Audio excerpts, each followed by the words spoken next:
Assalamualaikum warahmatullahi wabarakatuh. Perkenalkan, nama saya Desi Amanda dari Universitas Mega Buana Palopo, program studi S1 Kebidanan. Di sini saya akan menjelaskan materi tentang penyebab terlambatnya menstruasi dari mata kuliah Biologi Reproduksi yang dibawakan oleh dosen pengampu Ibu Arini Purnamasari SST MKes. Pada dasarnya, siklus menstruasi pada perempuan itu berbeda-beda ya. Pada normalnya, siklus menstruasi berkisar antara 21 hingga 35 hari. Kalau teman-teman selalu mencatat siklus menstruasi awal hingga akhir, disitulah teman-teman bisa mengetahui berapa lama siklus menstruasi kalian di setiap bulannya. Dan kalian juga bisa mengetahui loh, kalau ada keterlambatan dalam siklus menstruasi kalian. Nah, biasanya kalau kalian sudah tidak menstruasi atau telat menstruasi selama seminggu atau lebih, bagi yang sudah menikah harap cemas ya, jangan-jangan kalian hamil. Tapi belum tentu ya teman-teman, soalnya penyebab terlambatnya menstruasi bukan hanya kehamilan saja. Loh, jadi apa saja ya yang menyebabkan terlambatnya menstruasi? Kita lanjut di sebelah ya. Yang pertama itu adalah stres. Nah, benar kawan-kawan, stres bisa sangat mengganggu siklus menstruasi kamu. Kenapa ya? Karena hormon dan bagian otak yang bertanggung jawab mengatur siklus menstruasi kamu jadi terganggu. Makanya kamu bisa terlambat halangan. Nah, lalu bagaimana ya cara mengurangi stres atau mencegahnya? Nah, kamu bisa lakukan beberapa teknik relaksasi seperti latihan pernapasan, meditasi, dan juga yoga.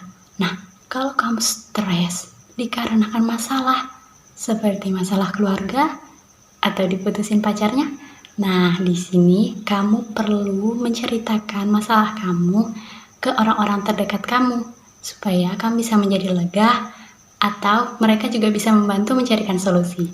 Yang kedua adalah perubahan berat badan yang cepat. Nah, penurunan atau penaikan berat badan yang cepat dapat membuat kondisi hormon juga ikut berubah dengan cepat.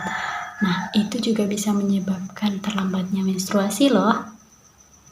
Lalu, bagaimana cara mengatur berat badan? Nah, kamu dianjurkan untuk makan makanan yang bergizi seimbang dan rutinlah olahraga. Nah, kalau teman-teman ingin menurunkan atau menaikkan berat badan, jangan sembarangan melakukan perubahan pola makan atau dengan aktivitas yang ekstrim ya teman-teman. Sebaiknya teman-teman konsultasikan dengan dokter dan melakukannya secara bertahap. Yang ketiga, penggunaan KB hormonal. Nah, metode penggunaan KB, pil, suntik, ataupun implan biasanya mengandung hormon estrogen dan progestin yang berfungsi untuk mencegah indung telur melepaskan sel telur. Nah, hormon ini juga bisa mengganggu hormon kewanitaan loh. Nah, kalau siklus menstruasi kamu benar-benar terganggu karena KB hormonal ini, kamu sebaiknya mengganti jenis KB-mu.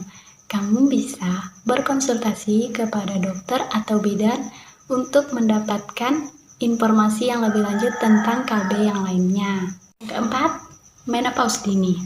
Nah, menopause biasanya dialami oleh perempuan usia 45 hingga 55 tahun. Tapi ada juga loh yang mengalaminya di usia 40 tahun atau bahkan lebih muda. Menopause bisa menyebabkan berhentinya pelepasan sel telur. Nah, hasilnya kamu bisa terlambat menstruasi atau bahkan berhenti sama sekali loh. Yang kelima, penyakit atau kondisi medis tertentu. Nah, di sini misalnya kamu mempunyai riwayat gangguan tiroid, gangguan diabetes atau penyakit diabetes, atau sindrom ovarium polikistik atau biasa yang kita sebut. Kelima, yaitu penyakit atau kondisi medis tertentu. Nah, di sini misalnya kamu mempunyai riwayat gangguan tiroid, diabetes, atau penyakit atau sindrom ovarium polikistik yang biasa kita sebut dengan PCOS. Nah, karena kondisi tersebut bisa mengganggu keseimbangan hormon kalian loh teman-teman. Baik, yang terakhir yang perlu kalian perhatikan teman-teman, yaitu ketika kalian tidak menstruasi lebih dari 90 hari atau siklus menstruasi kalian berubah-ubah, atau saat kalian menstruasi itu lebih dari 7 hari, dan ketika menstruasi disertai dengan nyeri yang sangat parah dengan banyaknya darah yang berlebihan, sebaiknya saran saya kalian pergi memeriksakan diri ke dokter spesialis atau dokter spesialis OB-GYN. Mungkin itu saja yang bisa saya sampaikan. Jika ada salah kata, saya mohon maaf. Wabillahi taufiq walhidayah. Wassalamualaikum warahmatullahi wabarakatuh.